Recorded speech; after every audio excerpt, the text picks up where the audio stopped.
Welcome to Dark Forces by Skoob, the podcast that dives deep into the most misunderstood religious movement of our time.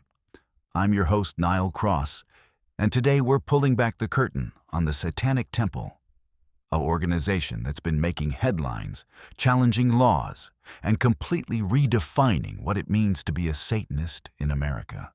Now, before you clutch your pearls or reach for that unsubscribe button, let me tell you something. This isn't the story you think you know. This is the tale of Harvard graduates using religious freedom to fight for abortion rights, of therapists spreading conspiracy theories about satanic cults, and of a movement that's simultaneously predictable and utterly improbable.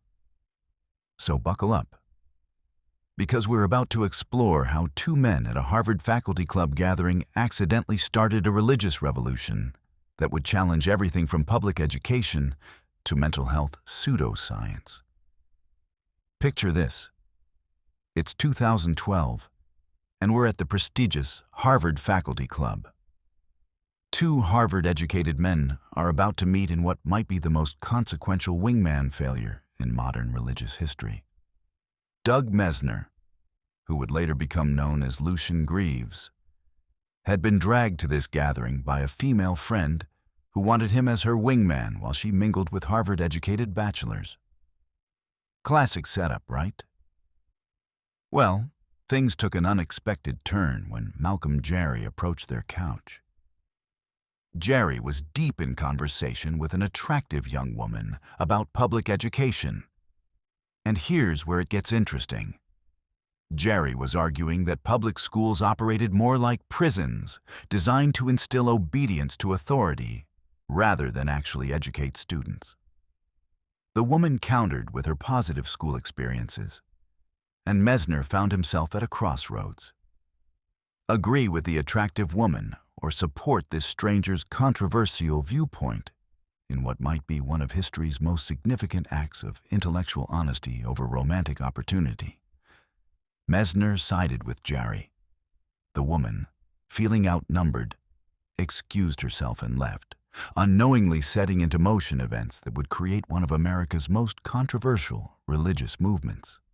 This wasn't just small talk that connected these two men. Both Jerry and Mesner were genuinely alarmed by the increasing political influence of conservative evangelicals during the George W. Bush administration. They shared an irreverent sense of humor and were completely unfazed by conventional respectability, a combination that would prove crucial in challenging institutions they deemed unworthy of respect. Malcolm Jerry brought a fascinating background to this partnership. Raised just outside New York City in what he describes as an atheistic Jewish context, Jerry held multiple graduate degrees and had dabbled in everything from Japanese martial arts to writing, music production, and filmmaking. But his true passion was education reform.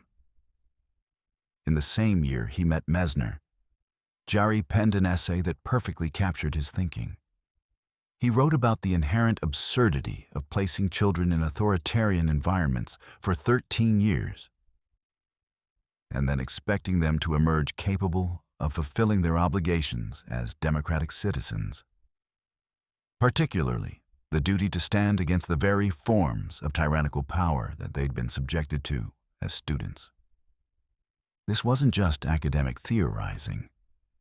These were two men who saw a fundamental problem with how American society was structured, and they had both the intellectual framework and the audacity to do something about it.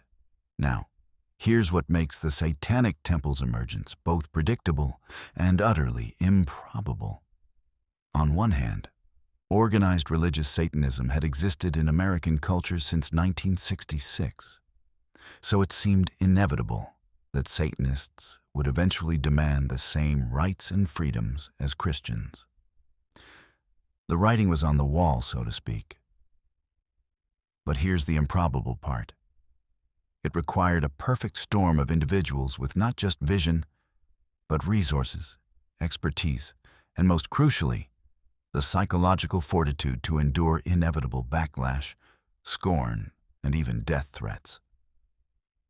And that's exactly what made Jerry and Mesner, soon to be known as Lucian Greaves, such remarkable figures. The rise of the Satanic Temple wasn't just about religious freedom or even Satanism itself. It was about two intellectuals who looked at the American political landscape and decided that conventional approaches to challenging religious overreach simply weren't working. They needed something more provocative, more attention-grabbing, and frankly, more effective. This is where the genius of their approach becomes clear. By embracing the satanic aesthetic and identity, they weren't just trolling Christians, though there was certainly an element of that. They were creating a mirror that would force American society to confront its own contradictions about religious freedom. Think about it. If you support religious freedom, you have to support all religious freedom, even for religions you find objectionable. If you believe in separation of church and state, that separation has to apply to all religions, not just the ones that make you uncomfortable. But what really set TST apart was their sophisticated understanding of both law and psychology. These weren't just provocateurs throwing stones. They were strategic thinkers who understood exactly how to use the system's own rules against it. The friendship between Jerry and Mesner evolved into something more significant when they briefly became roommates. Despite coming from different backgrounds and not sharing all the same interests, they were united by their shared alarm at religious overreach in politics and their complete unwillingness to respect institutions they felt were undeserving of that respect. This last point cannot be overstated. In a culture that often demands performative respect for religious and educational institutions, Jerry and Mesner represented something genuinely subversive. Intellectuals who were willing to call bullshit when they saw it, regardless of social consequences. Before we dive deeper into TST's specific actions, we need to understand something crucial about their approach to ritual and religious practice. Because here's where things get really interesting. The Satanic Temple practices sophisticated religious rituals while maintaining a completely non-supernatural worldview. Take their unbaptism ceremony, one of their most significant and established rituals. This isn't just theater for shock value. It's a carefully constructed psychological intervention designed to address real spiritual and emotional needs. The inaugural TST unbaptism was conducted by TST Detroit on October 30th, 2015. Devil's Night, naturally, at the Leland City Club. The ceremony featured a retelling of the Genesis 3 myth, commonly known as the fall of man, but with a crucial twist. Instead of viewing the consumption of forbidden fruit as humanity's downfall, the ritual reframed it as liberation. Picture this scene. Live snakes, a performer eating an apple representing knowledge, then spitting pieces of that apple onto the assembled crowd, while chains were dramatically removed from the performers' bodies. This wasn't random blasphemy. It was carefully choreographed symbolic theater, designed to psychologically liberate participants from religious trauma. The ritual addresses a very real problem. TST members often feel that infants cannot truly consent to being baptized. So the unbaptism serves as a way to restore and affirm individual spiritual autonomy.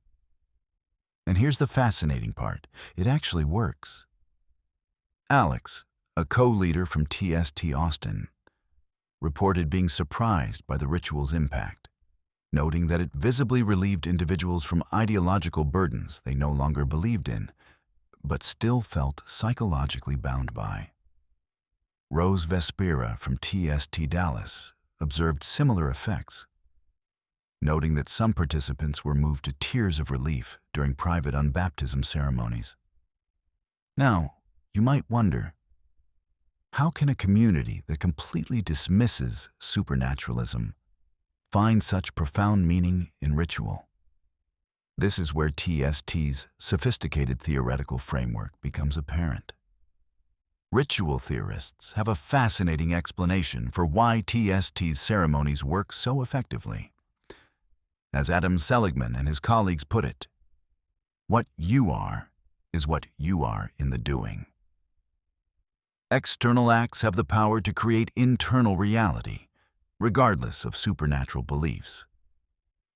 Think of ritual as what these theorists call a communal acceptance to live within a mutual illusion. This isn't deception.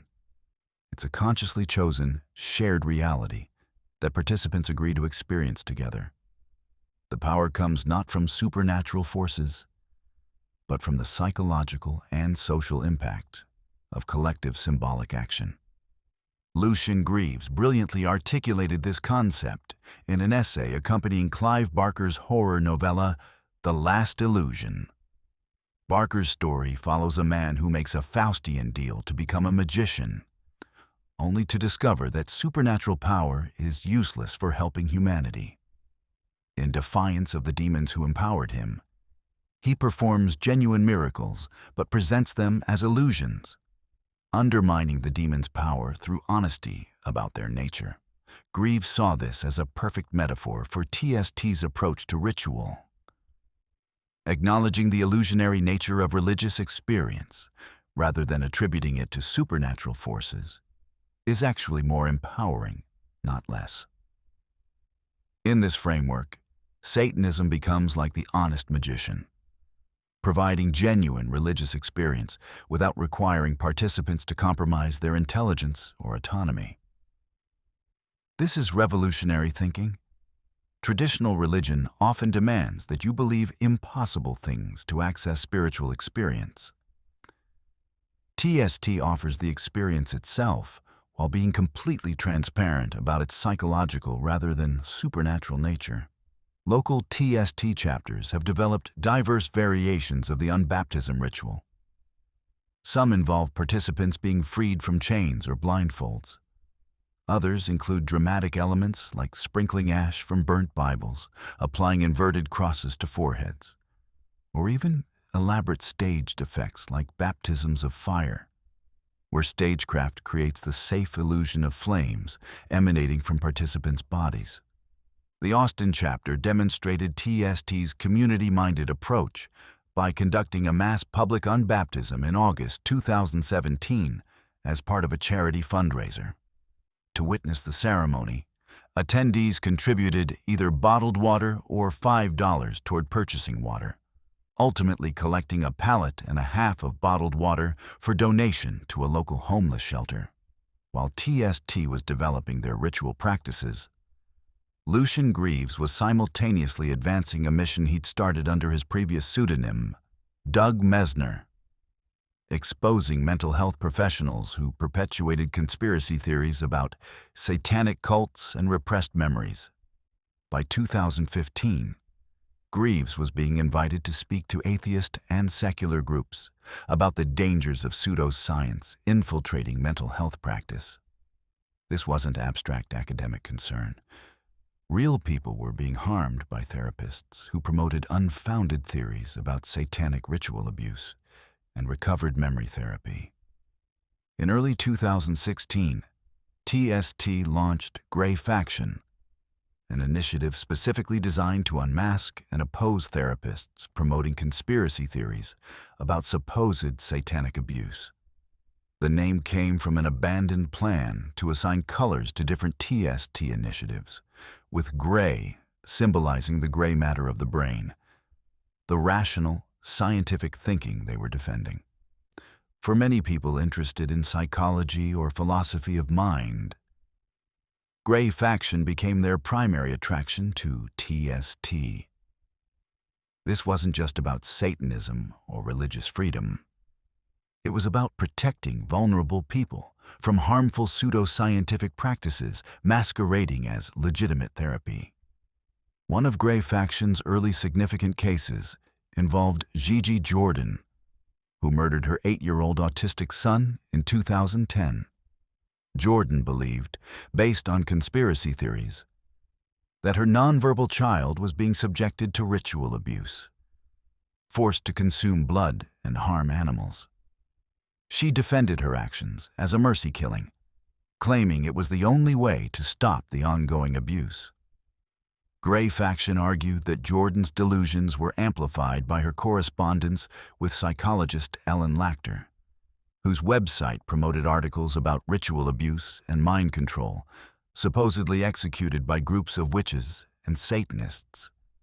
They petitioned the California Board of Psychology to investigate Lachter and have filed complaints against Neil Brick, a Massachusetts counselor who claimed to have recovered memories of crimes he believed he committed under mind control. Despite their efforts, state licensing boards declined to take action against either practitioner, highlighting the challenge of regulating mental health professionals who promote unfounded theories. Gray Faction's most audacious tactic involved infiltrating conferences organized by SMART and the International Society for the Study of Trauma and Dissociation, ISSTD. Organizations that promoted ideas about mind control and satanic ritual abuse. Here's where the story gets almost comically ironic. ISSTD had long claimed they were being pursued by clandestine groups of Satanists. Gray Faction made this paranoid fantasy come true by having TST members pose as attendees who considered themselves victims of such abuse, then reporting on the events from inside. Imagine the scene.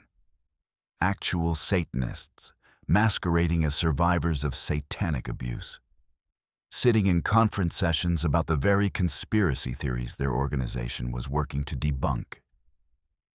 It's like something out of a satirical novel, except it was real and served a serious purpose, documenting the pseudo-scientific content being promoted to mental health professionals. TST didn't stop at infiltration. They staged theatrical performances outside conference venues, using dramatic protests to draw public attention to the questionable content being presented inside. These weren't random acts of disruption. They were carefully planned media events designed to highlight the contrast between evidence-based mental health practice and the conspiracy theories being promoted at these conferences. Through Gray Faction, Greaves remained devoted to what he saw as a crucial campaign against misinformation in mental health practice. This initiative demonstrated TST's broader commitment to challenging pseudoscience and protecting the integrity of treatment for people with genuine psychological needs. The work was dangerous in its own way. By challenging established networks of conspiracy-minded therapists and their advocates, Gray Faction members faced professional and personal risks. But they persisted, driven by the understanding that bad therapy doesn't just waste time and money. It can genuinely harm vulnerable people seeking help. While Gray Faction was fighting pseudoscience, TST was simultaneously launching an unprecedented legal strategy that would transform how religious freedom arguments work in America. Their target? Abortion restrictions that violated their religious beliefs about bodily autonomy. In both Texas and Indiana, TST challenged laws mandating burial or cremation of fetal remains following abortion. This legislation imposed significant burdens on people seeking abortions by requiring them to treat fetal tissue as fully human entities, requiring funeral rites. TST's argument was brilliantly simple. Burial ceremonies are inherently religious practices, and forcing people to participate in them violates the First Amendment. The Texas Department of Health and Human Services had implemented regulations requiring burial or cremation of fetal remains, departing from standard practice in other states where such tissue is disposed of more routinely. Central to TST's legal challenge was their belief that the sanctity of the body is inviolable, and these regulations directly contradicted their core religious tenets. Under the Religious Freedom Restoration Act, the same law used by Hobby Lobby to avoid providing contraceptives in employee health plans, any state restriction that significantly burdens religious practice must serve a compelling state interest. TST argued no such compelling interest existed. These regulations weren't implemented for public health benefits, but to intimidate and burden women seeking to terminate pregnancies. Therefore, TST members shouldn't be obligated to comply with Texas's requirements regarding fetal remains. But TST's most sophisticated legal challenge emerged in Missouri, where they filed lawsuits at both state and federal levels. The cases involved plaintiffs like Mary Doe and Judy Doe, who were subjected to mandatory 72-hour waiting periods after initial consultations at the state's sole abortion clinic. During these waiting periods, plaintiffs were compelled to undergo ultrasounds, review ultrasound images, and digest state-mandated literature falsely claiming life begins at conception, all designed to engender guilt and shame. TST argued these requirements violated their third tenet emphasizing bodily autonomy. To understand TST's place in modern Satanism, we need to examine their relationship with Anton LaVey and his influential 1969 work, The Satanic Bible. When I researched TST member attitudes toward LaVey, I discovered a fascinating complexity of perspectives. Most TST members had encountered the Satanic Bible, typically during their teenage years. Since arriving in bookstores in January 1970, the book has reportedly sold over 700,000 copies and been translated into multiple languages, with unauthorized editions circulating globally. Scholar James R. Lewis's research confirms that despite criticisms within the satanic community, the Satanic Bible remains foundational to contemporary Satanist movements. But here's the interesting part. Cultural critic Joshua Gunn argues that many people who bought the book never actually read it. Instead, the book's cover became a fetishized symbol, a way for rebellious adolescents to signal their nonconformity, and for evangelical Christians to illustrate their understanding of a supposedly dangerous satanic underworld. Among TST members, opinions on LaVey's work varied dramatically. Some, like Serafina, found it unappealing.